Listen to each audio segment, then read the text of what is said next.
I'm Jo, and this is Jo's Medicine Tarot. If you're new to my channel, welcome. And if you're returning, welcome back. I would like to take this time to say thank you to the medicine keepers.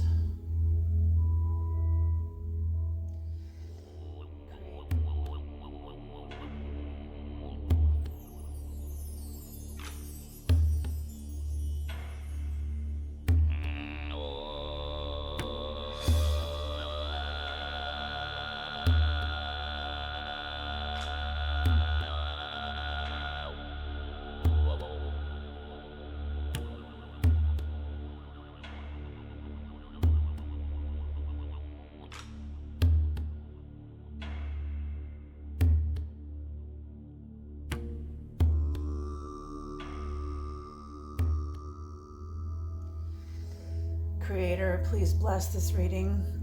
Please bless this sacred space.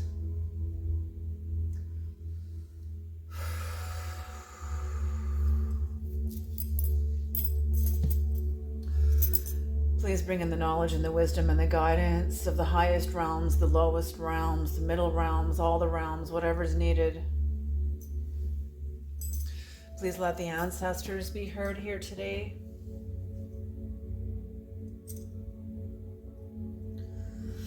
Please be gentle with us and protect us from any malevolent energies or any high voltage knowledge that may come through the reading that we're not ready for. All right. Bring in the messages, bring in the messages. You're in the crucible, so 4 cards, the crucible. This is the crucible.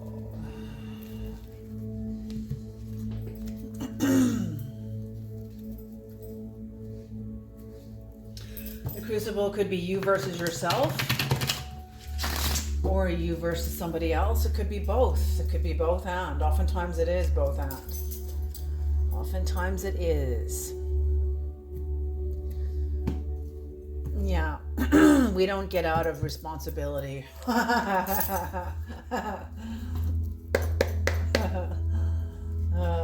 For the masters who know what I'm talking about, you're probably laughing. Okay, here we go. The 4 of Wands upright. The 7 of Swords upright. The Magician upright. Ooh.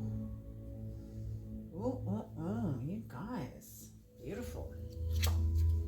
Oh, and the Ace of Swords upright. Ooh, beautiful energy. What's on the bottom of the deck is the Hierophant in reverse.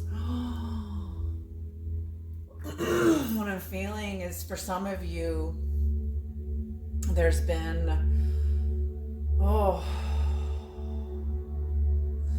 some sort of a head of a family, or your connection to family has been severed, has been emptied out. You know, the blood is family. The blood is family. You know, the blood is archetype of family. It is archetypal of family.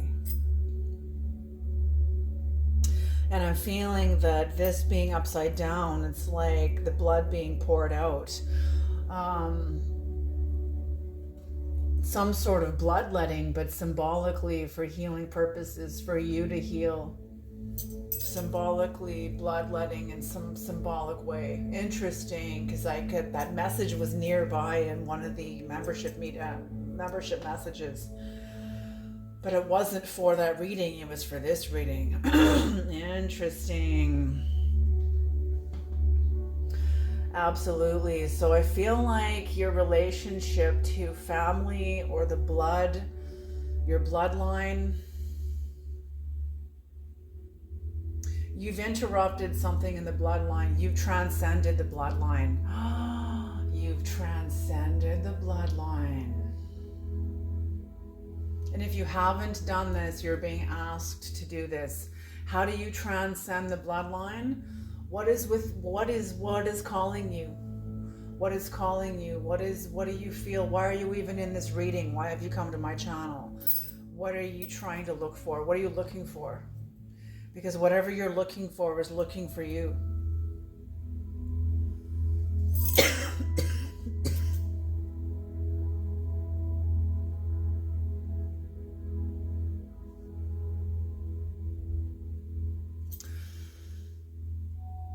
The blood of the covenant is stronger than the water of the womb. So I feel like you guys have shed blood in some way, maybe physically, literally, maybe symbolically. Maybe you are biologically orphaned. That's the blood you've shed. Maybe you've had to break off from your family, break away from the group mind to get out of the herd. Break away from the herd, feeling like an orphan. Something you can't go back to, something that is unresolvable, because whoever's at the other end of this agreement or this disagreement or lack of understanding isn't interested in resolving it. There really is no it. You just can't. You're more awake. You're too awake. You're too awake relative to whoever you've been around. That's what I mean. You're not too awake for me, but you're too awake for whoever you've been in communication with, in relationship with. You challenge them too much. You are home. You are home. So that's what I'm seeing here. Some sort of a family energy has been poured out of you. Poured out of you. You've transcended something without having to become seriously ill. For some of you, maybe you did have a illness of some kind that helped you accelerate your growth. Accelerate your growth.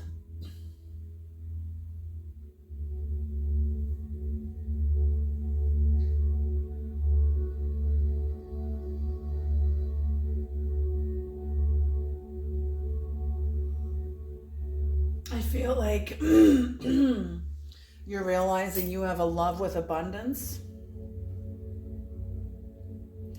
I feel like you're coming out of a place where you've had an unconscious agreement with poverty. Some sort of maybe following after your parents. Maybe if you were rich or knew anybody that was wealthy, that was very shameful. Maybe money meant shame, wealth meant shame. That if you were poor, then it meant you were esteemed or some silly thing like that.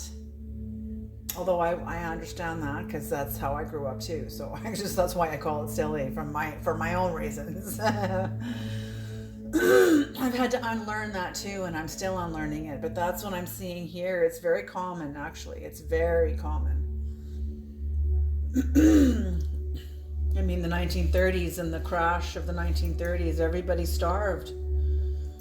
Then there was the Great Potato Famine in Europe, the Great Famine.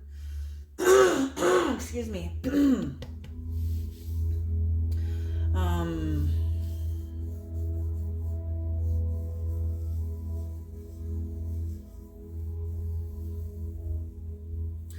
But you have an inclination to love by discontinuing a relationship. You're pulling up your swords, your truths. You're not wanting to share them with certain people anymore. You're leaving behind to go home. You're moving to, even though you're looking behind you, you're walking in the direction of home. So that's what I see is that, good, it's lovely. I'm so happy this energy is finally shifting. Because whatever this was horrific. It was like, it came into like every reading. It was, it was like, holy smoke. I thought, what has the collective been going through? What has these eclipses done to the collective? Like, holy smoke. Shifted the ground under your feet permanently, bringing in permanent change, changing your perspective of yourself, of perspectives of ourselves, of our lives. Yes. Oh my gosh. So yeah, you're taking up your swords and you're going home. You're taking your truth and you're going home. That's what I'm seeing. I'm seeing you've been spending you were aware now that you were spending time with people who had no intention of aligning. I think they carried swords similar to yours, but they never ever really intended to ever align with these truths. They just used them like aces up their sleeves. They just used them to bring them good luck and clout and recognition and blah, blah, blah. Like jewelry for the mind. You know, it's what Tom Waits, the musician, said when some of his music, because he's got some really deep insights in his music, but he also says we have to be careful as musicians and teachers because we're just creating jewelry for the mind. They can dazzle us, dazzle our friends and share these big deep insights. But but really, it may be true on one sense, but you go into an art gallery and you see a piece of art, whether it's a sculpture, a carving, a painting, a sketch, whatever, a photograph, whatever. It's a piece of art that you're going to look at. Doesn't matter what the artist's intention is, even if it is just to create jewelry for the mind. Somebody may look at it and see the whole universe. You know, and that's another thing. That's another thing here too. Okay, I posted a post on the channel a while ago. It was a little cartoon and it said, for reasons unknown, every living human being ever born has born with the gaping hole in the center of their chest. Some people try to fill it with stuff or religion. Some people even fill it with other folks, you know, and it's got pictures of this little stick man sticking a television in his chest or the Pope or something, you know, religion or something like that. And then he's got like somebody else crammed into the center of his chest. Like, it was really funny.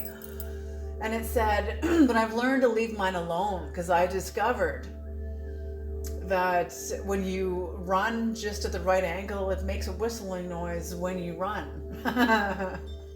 You know, I just love that because this is in line to what the ancients speak about when they would look inside the guru's mouth and see the entire universe. That's what this gaping hole is. The universe is mostly empty space. What, 5%? Less than 5% of the universe is matter. All the rest is empty space. That's what that gaping hole is. And people think they're going to eventually resolve it. No, you won't. It's not meant to be resolved. It's a paradox. You cannot fill it. You know, people see the hole and they see lack. Somebody sees the hole and they see the hole, the WHOLE. Depends on who's looking, depends on where you're looking from. You see what I'm saying? Like, and that's there it is. So you're picking up your swords and you're taking them because whoever you are moving away from, I feel like are people that claim to understand teachings like that, but they don't live by them. They don't really live by them. They don't really believe them. They're like, and these are like, what I'm seeing here is like level 4, level 5, level 3, level 4, level 5 shamans. People are ascending in their shamanic capacity.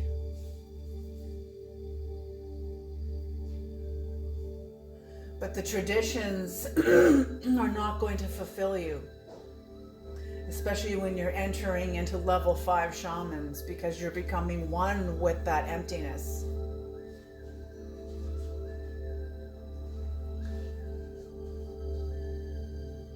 You know, so that's what I see here, is that somebody is very home. They are very connected to the upper dimensions, understanding also the lower dimensions within themselves. Look at the vegetation that grows at the magician's feet. Healthy garden of flowers, fertile, healthy. I don't see him standing in a dead garden full of thorns and weeds. He's standing in a healthy garden full of beauty, and bringing yourself a sense of justice. You're bringing yourself a sense of justice is here. Justice is here. Clarity is here. Clarity is here. So what I'm feeling here is that the Creator is honoring this closure of a contract with family, closure of a contract. You have transcended your bloodline. You have transcended something within you that was unhealable to your ancestors, that was unknowable to your ancestors. You know it. You see it and you know it. You're aware of it. You're not afraid of it. You don't run from it. You actually lean into it. Like that big hole in the center of your chest, you know, you lean into it.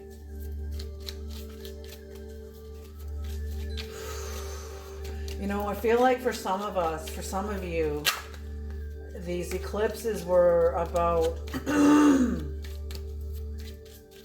accessing aspects of yourself you've never accessed before. Covering ground within yourself you've never covered. You've never crossed over before. Covering grounds within your life you've never walked upon until now.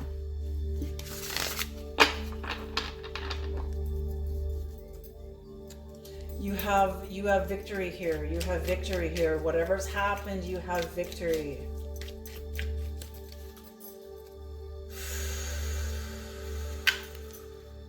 Your inner is aligned with your outer. Your unconscious, until you make the unconscious conscious, you will direct your life and you'll call it fate. What is the difference between fate and destiny? Fate is when you leave your future to the hands of the herd. You leave it in the power and the hands and the decisions of the herd mind and what's left over for you. Destiny, on the other hand, is what you create for yourself. Okay. And it will require you standing alone and leaving the herd.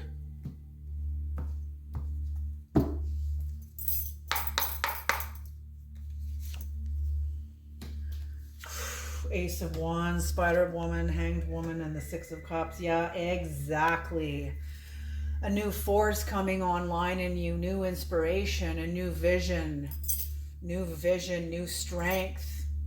New power rushing in like the Holy Spirit rushes in like a mighty rushing wind inside of you. A new wind blows, a strange wind blows in. You feel the change coming in. There's that sense of apprehension and fear a little bit, like, oh my God, everything's about to change. You know? And in feeling this, you went into hibernation to really kind of understand what this alignment was, what this alignment entails, what it encapsulates.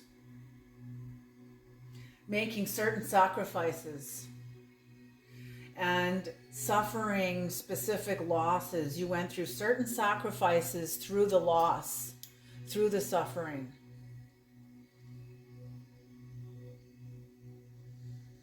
You're sort of dangled over the edge of a cliff and just left hanging there. It's like somebody left you for dead. This is not literal, I hope not. This is more symbolic, that somebody just fucked up your life and then left you for dead. Never ever came to resolve anything with you, apologize, clear the air. No. Made no effort. Zero effort.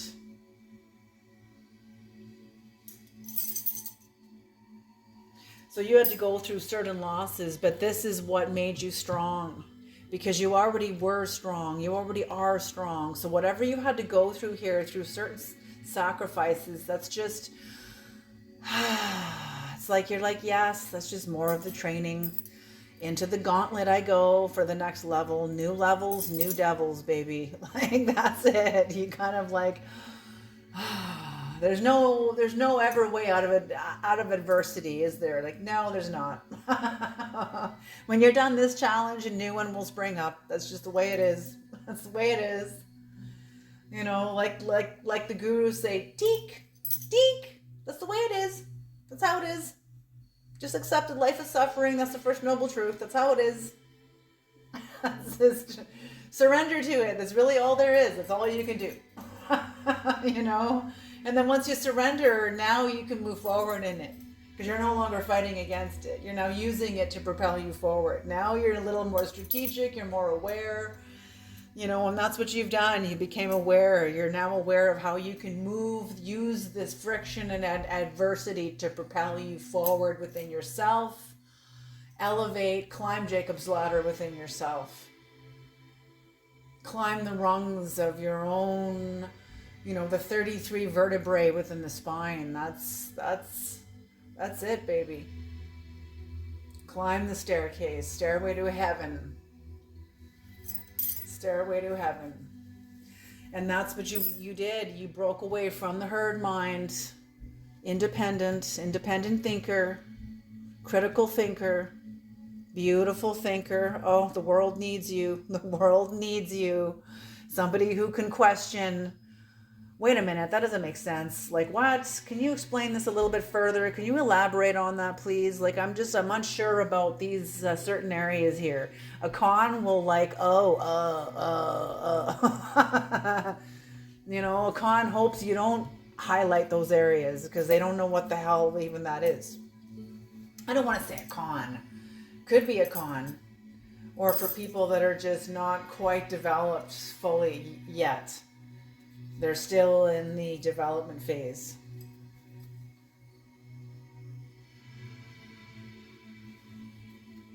What is the Seven of Swords, Creator? What is the Seven of Swords?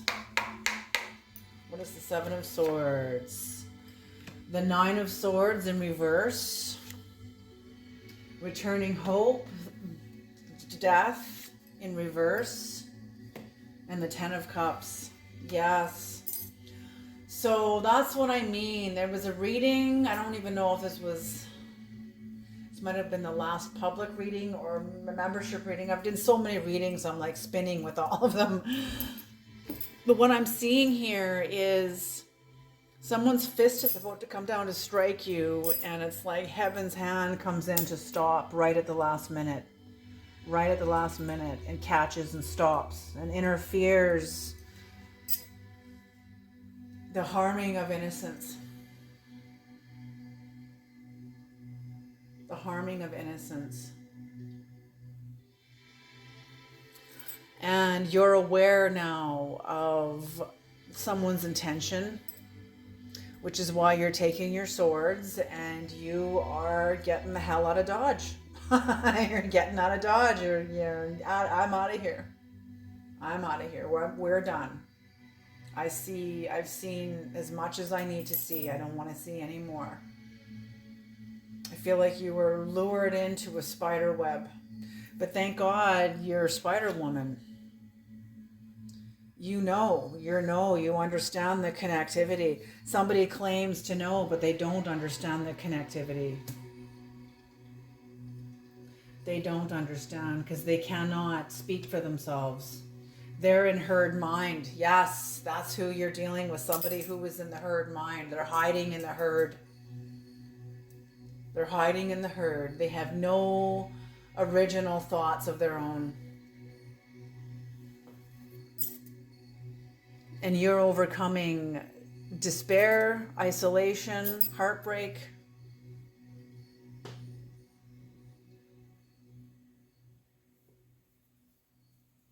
Coming through a transformation. Coming through on the other side of a transformation. Coming into happiness, fulfillment, fullness of your expression because of the adversity and opposition and resistance that you've just come through. It's like when you're standing there holding like heavy weights, you know, like have you ever had somebody like say, okay, hold your arms out, try to hold your arms up, and someone's got your arms like pinned, you know, like at your sides, and they're saying, okay, try to hold your arms up, and you're like pushing as hard as you can, and then they finally release you and your arms just automatically go up, you know. That's what I'm seeing here, is that you're elevating because of the resistance. You had so much resistance. It's just a natural thing. You're not even trying anymore. It's just natural. Try that exercise on someone. It's so true. Oh, the Fool. Yes, look at that on the bottom of the deck. Yes, you are being released out of this. You're being released. This is finished. This is done. You're being released. Beautiful. Can we have, please, the Magician and the Ace of Swords, please? So you are starting off, yes, as an individual. That's what I see in context with the Hierophant in reverse next to the Fool. You are leaving. You have left the herd mind. I feel like it was brutal. It was excruciating. It was psychologically violent. It disrupted, it disturbed your life, their lives. But it needed to be done. Your life depended on it. Your sovereignty, your authenticity, your health depended on it. Your mental health depended on it. So you've honored yourself. You have been listening to your soul, listening to the guidance of you.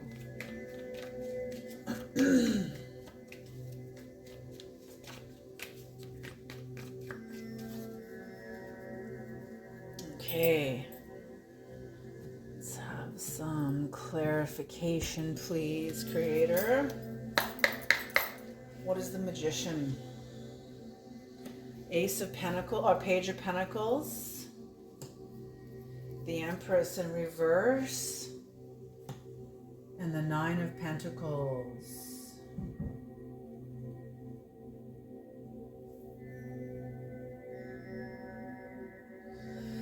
You're just...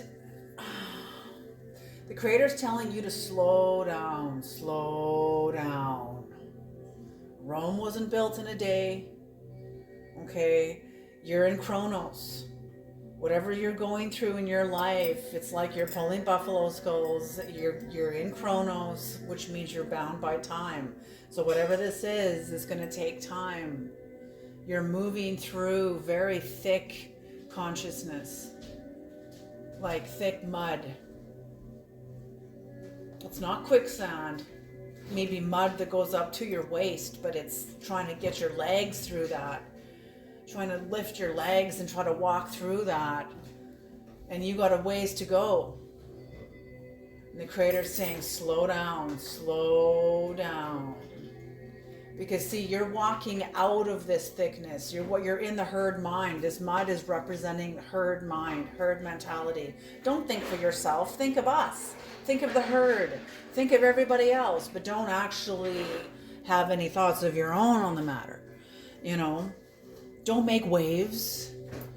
You know, so the Creator is asking you to continue developing your magician energy by slowly walking through this mud, because what you're doing is you're developing your will away from this, away from the herd. You're developing your will towards yourself. You're developing the muscle of your will to act on your own behalf and towards yourself. Develop your own language. What does your life mean to you? What do these experiences mean to you? Coming into your own sense of agency. So that's what this is, because you're no longer interested in connecting with this because of how much it's cost you. You know how much it'll cost you if you stay. That's what that is. Maybe it already has cost you, but you know how much this will cost you if you stay. So you're walking through thick mud. The blood of the covenant is thicker than water of the womb. So the blood of the covenant is your connection to yourself, your covenant with you, with the Christos in you. Okay.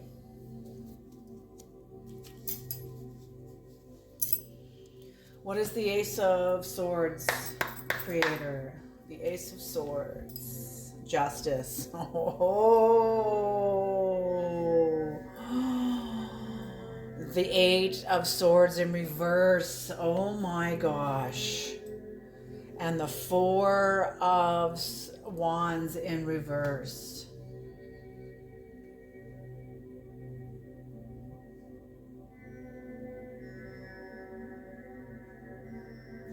Yes, it's going to be a process, and it's going to require you retraining of your mind, because this is the unconscious mind here. So there is justice that's already landed in you, but can you receive it? Can you receive it? You've given yourself justice. And that's why the Creator is asking you to slow down, slow. You got a ways to get through this bog. And the bog is this group mind that preserves all the beliefs of the group that no longer are true for you. So you're getting through this boggy area that's deep, thick, and it's really, it's just the lead in your own consciousness that's connected to the herd mind. So the Creator is asking you to slow down. There's nothing to rush to yet. Whatever you're going to be working toward is at the other end of this, and it is in the process of being created. Whatever it is. No, and they're asking me, don't even ask. They're saying, don't even ask. Do not even ask this far, because it will not be shown to me. It won't be shown to any of you, not yet. Not yet. You're in the process of doing critical work right now. And that's what you need to focus on, is continuing to move away from the herd mind, continuing to move more toward yourself, what is authentic for you, what is real for you, what is true for you, what is right for you. Okay? Oof. Ooh, the Three of Cups. So let's move this. Linear fashion, because this is how it's making sense to me. You're moving to new sense of family, new sense of friendship, new sense of community, new sense of fellowship, celebration, empowerment.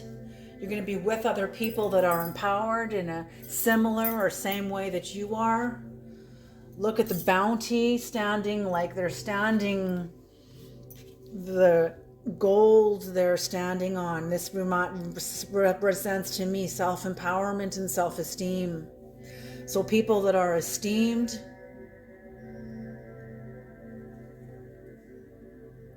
people that also are connected to their own divine feminine, as these are 3 women.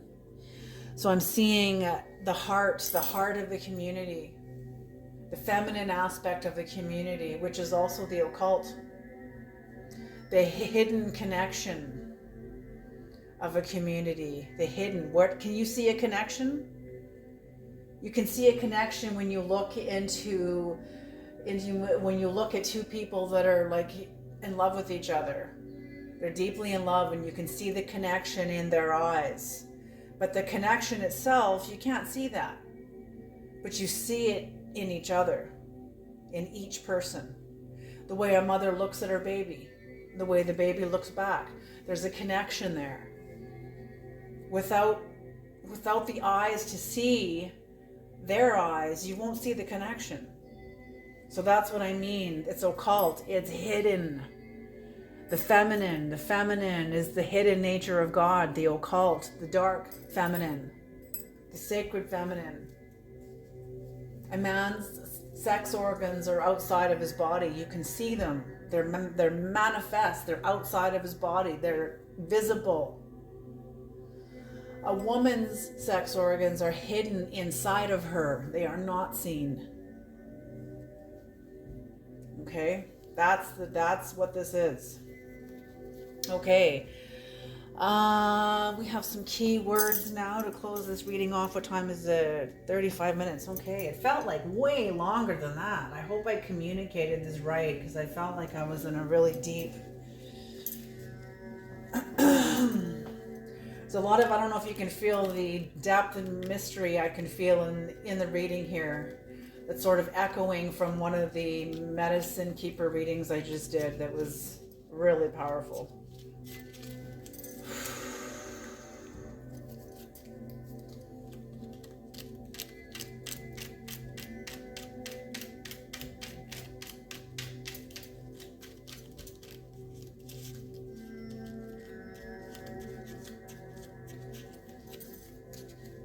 Okay, some key words, Creator, please, to close off this reading.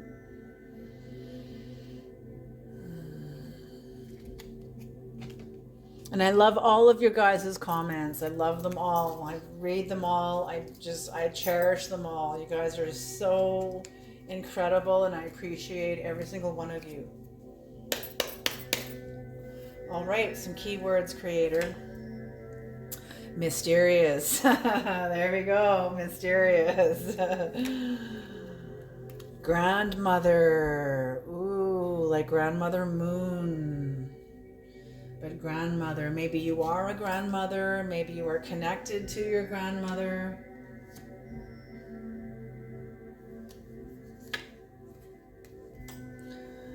Defensive. I feel like you are defending your life. You are protecting your life.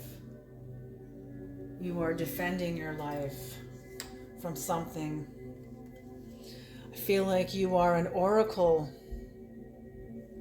You are an oracle, or you have the gift of the oracle. Sacred. You are connected to the sacred within you. Because you've broken out of the tribal mind and you were coming into, and you went through the deep waters. You went through the deep waters.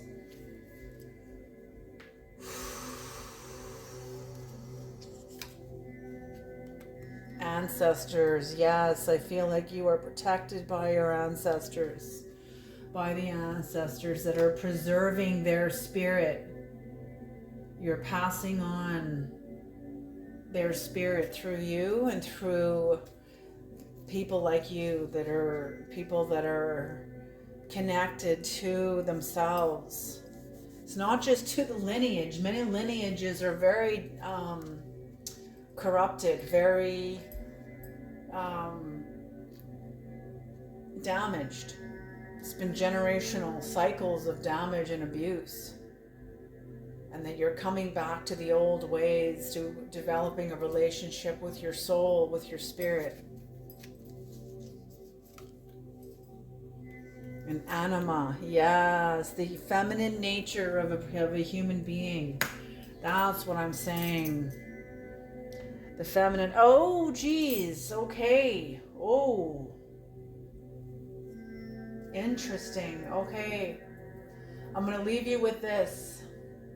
In ancient scripture, this is unification. This is alignment. In ancient scripture, what they're wanting me to bring in is when you read the Bible and like God says, let us make man in our image. Who is God speaking to? When God speaks and says, let us make, who is us? Who's us? So the same, that's what I mean. You're reflecting the mysterious of the mystery. God is a mystery. But in some ways, you're reflecting, you're mirroring this mystery, because who God takes counsel with is with himself, herself, itself. Just like you, there's a unification, there's an alignment of energies. Feminine energies. You know, God taking counsel. So that's like a higher dimensional energy and awareness within you taking counsel with itself, with yourself. You taking counsel with yourself. You trusting yourself. At the same time, bringing people, attracting people that are aligned in the same kind of fashion. People that aren't airy-fairy and like all the light chasers. Because like Betty Ford said, you know, there is a dark side to the light chasers. And usually the light chasers aren't even aware of it. Okay? I'm just saying. Okay, you guys. I'm going to leave this reading here. Thank you so much for tuning into this reading. I hope it's useful and helpful. And I'll see you guys in the next reading.